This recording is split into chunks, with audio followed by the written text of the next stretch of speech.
Sento freddo, rivedrò mai quel prato. So cosa sono, cosa ho fatto, ma non come. Ciao, sono Giovanni. Ciao, sono Alessandro. E oggi parleremo del nostro progetto musicale.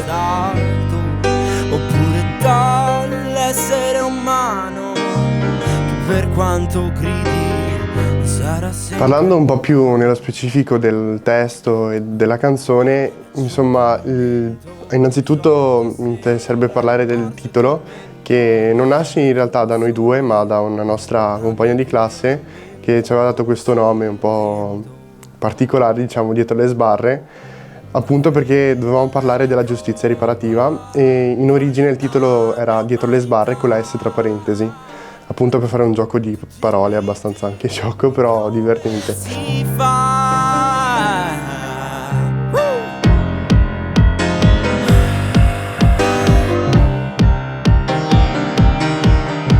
Quando poi siamo venuti a dover scrivere appunto il testo in quelle 2 fatidiche ore in cui è stato composto, abbiamo scelto appunto di iniziare il nostro processo creativo con un brainstorming sulle parole chiave della giustizia riparativa, che è un argomento in cui abbiamo molto dibattuto e i nostri professori hanno avuto la cura di istruirci molto su questo. E una volta fatto questo brainstorming, appunto, abbiamo deciso di creare una sorta di storia fittizia, un processo in realtà, una maturazione psicologica del personaggio che non ha un nome, perché appunto non volevamo dare rilevanza a un'identità, ma piuttosto a una categoria di persone, quindi senza specificare in una persona e basta, in modo da renderlo più universale possibile, insomma, entro i limiti del nostro intelletto concessi. Noi abbiamo nominato Psicosici Parallini, che in realtà è un nome fittizio, esatto, per ridere, vabbè. Sì. E una volta ideata, insomma, questa idea di percorso psicologico del carcerato, abbiamo iniziato a stilare il testo partendo appunto dal momento in cui avviene il processo, quindi con l'intro, e passando poi per i momenti di a consapevolezza, ecco, del carcerato, per poi arrivare alla resa dei conti della persona con il proprio destino e con la propria volontà.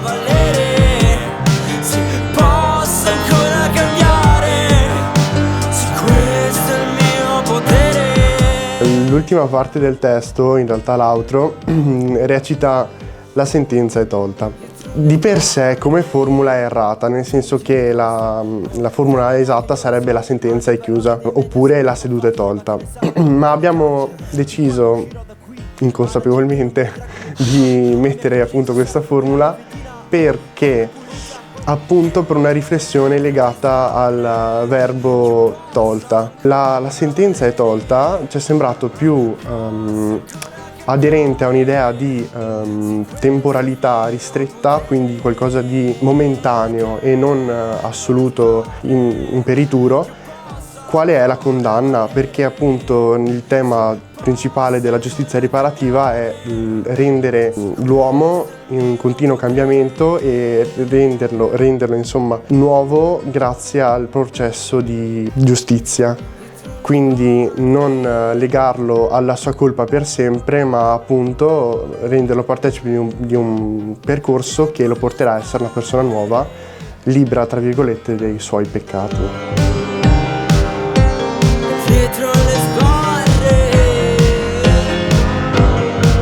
Dietro le sbarre e tutte le altre canzoni le potete trovare su tutte le piattaforme digitali sotto il nome Giovanni, Joe con la J e Vanni con la Y. Mi raccomando, stay tuned per tutte le prossime uscite. Ciao!